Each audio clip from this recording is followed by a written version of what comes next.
con Juana Moreno. Ella es presidenta de la Asociación de Pacientes con Cáncer, secretaria. Le dicen secretaria. Bueno, de la Asociación de Pacientes con Cáncer y Familiares APACFA. Muy buenas noches, gracias por atendernos. Muy buenas noches para ustedes y buenas noches a la audiencia. Bueno, queríamos saber, ya se están organizando, mañana realizan una caminata por la vida, la denominan, y bueno, obtener un poco los detalles y qué buscan con esta forma de concienciación, esta caminata que van a realizar el día de mañana. Sí, nosotros decidimos hacer esta actividad. Es la primera vez que como asociación vamos a realizar una caminata en donde van a estar pacientes y familiares. La mayoría de las compañeras y compañeros, porque también van a estar varones, son personas que están en tratamiento. Y otras que han salido ya victoriosas del cáncer de mama, justamente, es decir, están en remisión. Y lo que queremos es visibilizar ante la sociedad, ¿verdad?, que existe un número numeroso de personas que padecen de cáncer. En este caso, cáncer de mama. Nosotros decimos que el cáncer viene a ser la pandemia invisible, porque cada día, así mismo como usted acaba de decir, son diagnosticadas 3 o 4 mujeres en nuestro país. Y también tenemos una alta tasa de mortalidad. Imagínense que hasta el mes de septiembre el INCAM tiene contabilizado 57 fallecimientos. Y eso es un subregistro. Solamente en ese mes. Abarca el INCAM. ¿Solamente ese mes? No, hasta el mes de septiembre. Ajá, desde el inicio de enero del año. a septiembre. Igual es muchísimo. Sí. Igual es muchísimo, ¿verdad? Y por eso le digo, y como le explico, ¿verdad? Es un subregistro, porque no se tiene de los otros hospitales donde también hay servicios oncológicos y donde también hay pacientes que están muriendo cada día.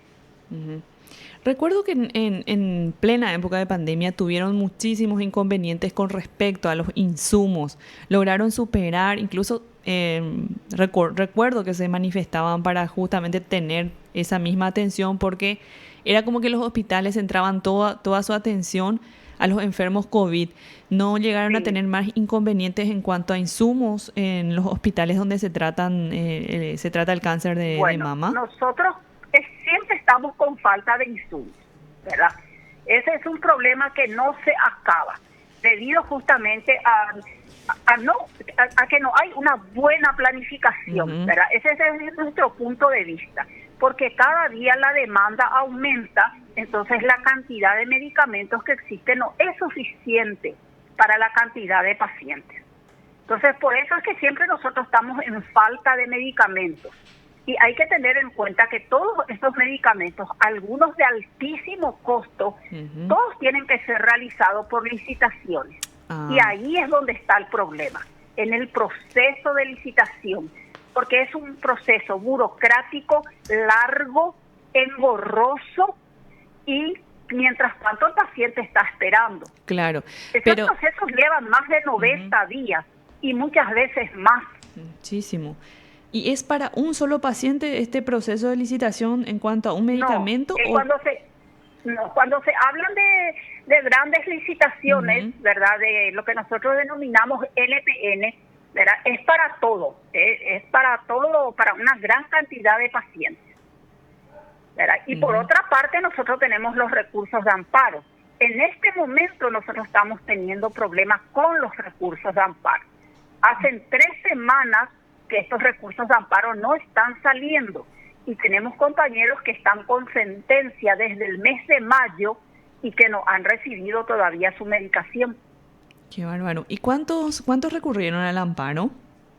Y nosotros tenemos contabilizado en este momento 20 personas que están esperando palbociclib, que es justamente un medicamento para cáncer de mama. Es decir, hay 20 mujeres en este momento que no están en tratamiento porque no tienen el medicamento que es el palbociclib.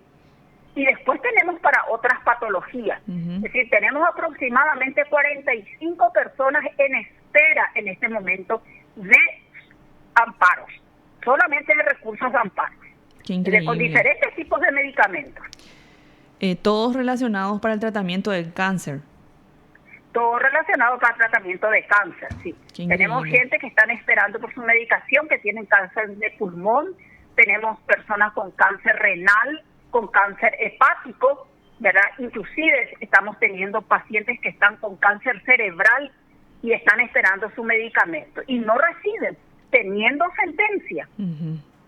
Pero las que tienen sentencia y ya les salió esta sentencia son 20 personas que siguen esperando. Ese es el caso de palbociclib. Sí, de palbociclib. Sí, que es un medicamento para cáncer de mama. Uh-huh. Estos medicamentos son bastante costosos. ¿Qué costo promedio tiene por paciente? Por eso es que tanto les cuesta incluso cumplir con este amparo. Y son costosísimos. Estarían alrededor de, dependiendo, ¿verdad?, del tipo de medicamento, están entre 18, 20, 24 millones. Hay algunos que llegan a 45 millones, ¿verdad? Y el paciente no puede recibir solamente una caja, tiene que recibir para un ciclo completo, y eso significa 6 cajas como mínimo. Es para un tratamiento. El costo va aumentando, ¿verdad? Uh-huh. La situación entonces es bastante compleja. ¿Han tenido casos, por ejemplo, de hospitales donde han rechazado pacientes justamente porque no hay insumos, aparte de estos insumos que ya me mencionó, porque ya no tienen la capacidad? No tienen casos. No. Que yo sepa, por lo menos nadie rechaza a los pacientes. Tanto el Hospital Nacional de Itagua, como tiene, ¿verdad?, su sector de oncología. Luego está el INCAM, ¿verdad? En el INCAM pasa aproximadamente por mes 5.000 pacientes. Increíble. Después Realmente. tenemos el Hospital San Pablo, que también tiene su servicio de oncología. Ahora estamos en un proceso de descentralización que viene a ser un respiro, porque de esa manera el INCAM también va a estar un poco más, va a disminuir la cantidad de personas que acuden. Hay un centro oncológico en Ciudad del Este, ¿verdad? Está en Pedro Juan Caballero, que se inauguró hace unas semanas atrás. Luego en Villa Ayes, la próxima semana, la semana pasada, ¿verdad?, se inauguró ahí un servicio de oncología.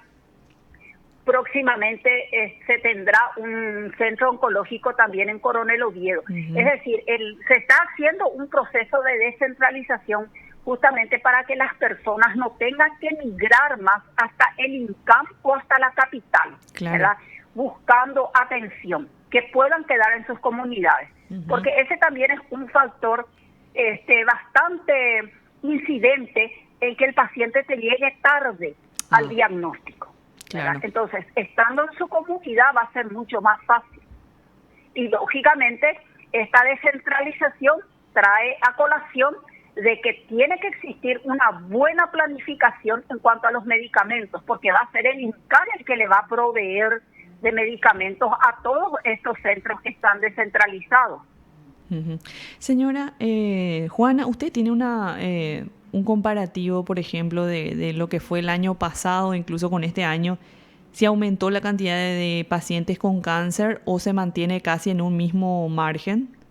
No, ahora aumentó un poquito más, ¿verdad? Porque la gente, ya por la pandemia misma, ¿verdad?, mucha gente iba dejando pasar el tiempo, ¿verdad?, y no acudía. Claro. En cambio ahora, como ya está todo más liberado, ¿verdad?, entonces la gente acude a los servicios. Por eso es que la cantidad de pacientes que pasa por el INCAM, yo le hablo exclusivamente del INCAM, aumenta también. Y los nuevos casos de los diferentes tipos de cáncer también aumentan. Hasta este momento, ¿verdad?, hay 328 nuevas personas que fueron diagnosticadas con cáncer de mama hasta el mes de septiembre, que es la estadística que maneja el INCAM. El promedio de edad. Este grupo etario bastante jóvenes. Eso le iba a preguntar. Porque dentro de esas 328 personas diagnosticadas tenemos jóvenes de 16 años. Increíble. No es una cuestión de edad, evidentemente. Se presenta a cualquier edad. No es una cuestión de edad, según cómo se están viendo. Y esto tiene que servir también como antecedente para que vayan cambiando ciertos protocolos. porque hasta hoy día, pues a los 40 años recién se le hace una mamografía, ¿verdad? Exactamente. Entonces, son también situaciones que el equipo médico, ¿verdad? La sociedad oncológica tiene que ir viendo un poco. Ahora, ¿qué cree usted, ya que está trabajando hace tanto tiempo, qué es lo que falla en la detección precoz? ¿Falta todavía capacitación, educación quizás? Falta educación, ¿Qué falta? ¿verdad? Falta educación a la población, ¿verdad? Hacerse ese control anual es sumamente importante, ¿verdad? Porque mire que el cáncer de mama tiene un proceso de 10 a 12 años o más. Sí. Pero en las primeras etapas es invisible a los ojos, ¿verdad? No es que uno va a empezar a tener un síntoma y va a decir, bueno, yo tengo cáncer de mama, voy a esperar 10 años porque ahí recién mi cáncer va a estar en proceso. No es así. Por eso es que es importante la mamografía, porque es la técnica o la ecografía mamaria, ¿verdad? En el caso de las personas menores de 40 años, va a detectar, ¿verdad? Hacerse ese control anual es sumamente importante, ¿verdad? Porque nadie puede decir, a mí no me va a tocar. Claro. ¿Verdad? El cáncer toca a cualquiera. Entonces, incluso a los hombres. Ese cambio de conducta es lo que tenemos que inculcarle a la población.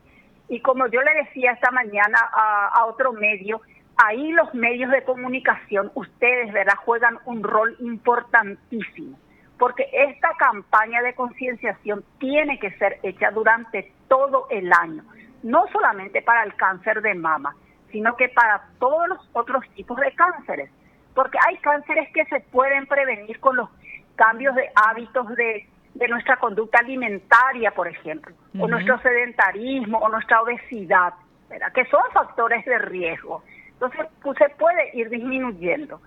Pero hay otros factores que no, ¿verdad? Los factores que uno no va a poder ni con los cambios de hábitos, ¿verdad? Y claro, incluso si es hereditario. Si ya está dentro de tu gen, bueno, en algún momento eso va a aflorar. Hereditario. Sí, pero el control, ese control, eso es importante. ¿Y qué pasa? Ahora la gente está toda desesperada porque se quiere hacer mamografía. ¿Por qué? Porque todo el día ven por la televisión, bueno, que hay que hacerse el control. Pero pasa octubre y pasa ese entusiasmo en la mayoría de las personas. Claro. Bueno, y ahí es donde los medios de comunicación juegan un rol importantísimo, porque ustedes son formadores de conductas también. Realmente es importante mencionar cada tanto por lo menos, pero también ahí juega un rol muy importante el Ministerio de Salud, ¿verdad? Porque deberías, si tiene capacitadores, deberían visitar los colegios donde están las niñas y educarles de cómo hacerse el autocontrol, ¿verdad? Para tener que evitar y llegar justamente a estos casos donde ya se llega tarde, ¿verdad? Sí, eso está escrito, porque en la ley de cáncer, ¿verdad?, tiene que existir esa relación de interdisciplina entre el Ministerio de Educación y el Ministerio de Salud, ¿verdad? Pero lastimosamente todo está lindo en el papel, pero hasta ahora todavía en la acción estamos cortos. ¿Qué dice la ley sobre eso? Y la ley dice, ¿verdad?, de que se tiene que implementar programas dentro del currículum, ¿verdad?, a partir del... Creo que habla a partir de la media, de la educación media, ¿verdad?, que se tiene que implementar un currículum, temas dentro del currículum, ¿verdad?, de tal manera a ir concienciando a la población en lo que es el cáncer. De hecho, que existe dentro de los programas de salud, de educación sanitaria, lo que antes se conocía con el nombre de educación sanitaria y ahora es ciencia de la salud, existe dentro del currículum del ministerio temas referentes a cáncer, ¿verdad? Pero lastimosamente no todos los docentes lo desarrollan dentro de sus clases, ¿verdad? Debido a que se hace en forma muy superficial, ¿verdad? Acá lo importante es que se vaya permeando de forma transversal, inclusive que se comience con niños que están en la etapa de primaria, en el segundo ciclo, a partir del 4º grado, ¿verdad? 4º, 5º y 6º grado. ¿Por qué? Porque en esos grados tenemos niñas que están con 10, con 11 o con 12 años. ¿Casos de hombres que tengan cáncer tienen algún registro? Sí, tenemos, ¿verdad? Es ínfimo. Nosotros en el Instituto Nacional del Cáncer tuvimos un solo caso y creo que en el Itagua hay 3 casos, pero no estoy segura, ¿verdad? Creo que en el San Pablo hubo también un caso. ¿Cuál es el departamento más afectado por el cáncer? Y nosotros, según los datos que nosotros tenemos como asociación, de acuerdo a nuestros asociados, central, el departamento central. Seguro, me imagino. Entonces, el día de mañana quieren hacer esta actividad que va a partir, voy a leer acá un ratito, ¿desde dónde parte? A las 7:30 de la mañana. ¿Desde dónde parten, ¿verdad? señora Juana? Y vamos, está el ramal que une, ¿verdad?, en la ruta 2 con la ciudad de Areguá, que se denomina justamente el ramal Areguá, que vendría a ser al costado del colegio militar. Y nosotros tomamos más o menos 800 a 1 kilómetro del INCAM, porque queremos que el punto de llegada sea dentro del INCAM. Que son, entonces, no es muy lejos ya. No va a ser todo el recorrido de la ciclovía, sino que solamente una parte, porque como le digo, van a participar pacientes, ¿verdad? Y muchos de ellos no pueden caminar mucho tiempo. Totalmente. ¿Verdad? Sí, entonces es una cosa simbólica lo que queremos hacer, ¿verdad? Ahora, señora, sí, le escucho, disculpe. Sí, y llegamos, ¿verdad?, al INCAM, en donde nosotros le estamos preparando un pequeño desayuno, ¿verdad?, saludable. Y luego el auto, ¿verdad? El auto en sí que va a estar dentro del INCAM, pero a nosotros como asociación nos corresponde esa actividad. Perfecto. ¿Usted fue paciente? Sí, yo fui paciente, pero no de mama. ¿No? No de mama. ¿Hace mucho tiempo? En el 2017 a mí me diagnosticaron un carcinoma uterino, ¿verdad? Y yo llegué temprano, ¿verdad?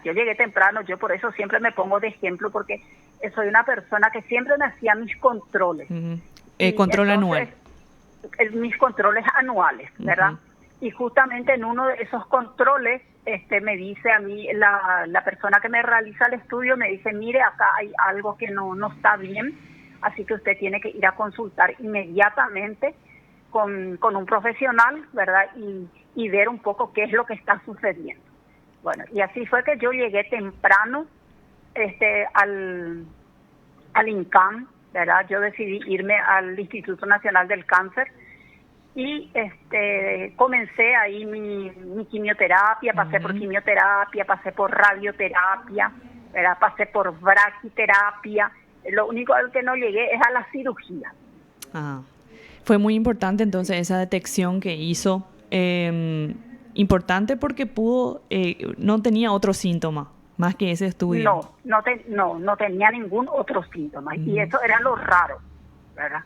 Claro, increíble, como usted dice, una enfermedad invisible. Y bueno, muchísimas gracias por este contacto y espero que sea todo un éxito y que por sobre todo puedan crear conciencia, que eso es lo más importante, y que realmente las mujeres se animen a hacerse esos controles. Así mismo, tanto mujeres como varones, ¿verdad? Porque terminamos con el octubre rosa y vamos a comenzar con el noviembre celeste. Los varones son bastante reacios también a hacerse sus controles. Llegan también en un estadio muy tarde. Claro. ¿Se usa el mismo estudio en el caso de los hombres? No, para las mamas. Sí. Sí, para las mamas sí. Generalmente se les hace una ecografía y luego una mamografía. Perfecto. Y bueno, muchísimas gracias, señora Juana, muy amable. Muy amables ustedes, gracias por el espacio que nos brindan. Lo escuchaste aquí en BDS.